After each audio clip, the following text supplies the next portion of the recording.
রাজ্য সরকারের তো গায়ে মোটা চামড়া, লাজ লজ্জা আছে বলে কিছু মনে হয় না।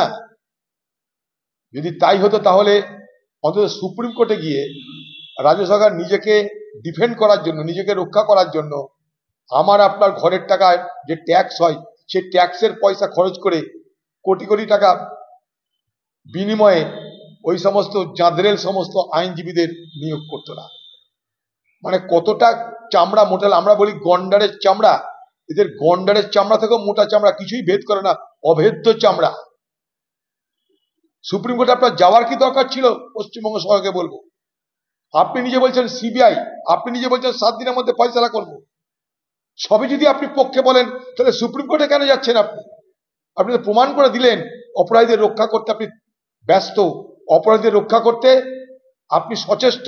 তাই আমার আপনার ঘরের টাকা দিয়ে বড় বড় সমস্ত আইন বিশারদদের নিয়োগ করে আপনি সুপ্রিম কোর্টে রাজ্যকে রক্ষা করতে চাইছেন। তার মানে আপনি আজও অপরাধীদের রক্ষা করতে, আপনি নির্যাতিতদের রক্ষা করতে নন, আপনি অপরাধীদের রক্ষা করতে। তদন্ত হওয়া উচিত কারা সেদিন শ্মশানে তাড়াতাড়ি করে সেই ডাক্তারের মৃতদেহ পোড়ানোর জন্য চাপ দিয়েছিল শ্মশান কর্তৃপক্ষকে। তারা তৃণমূলের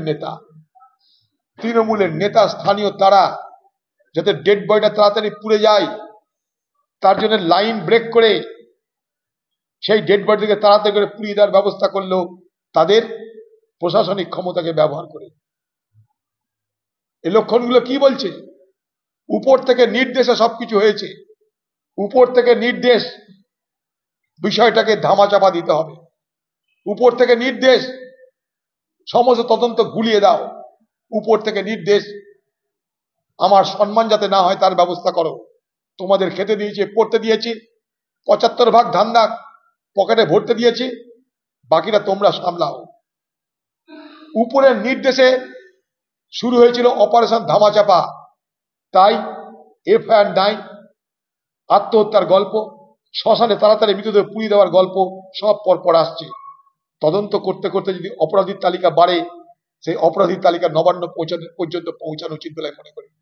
কারণ একটা দুষ্কৃতি কার্যে, একটা অন্যায় কাজে, একটা অপরাধে প্রত্যক্ষ পরোক্ষ যারাই সহযোগিতা করে নিজের জ্ঞাত সারে তারা সবাই অপরাধীদের তালিকায় পড়ে বলে আমি মনে করি।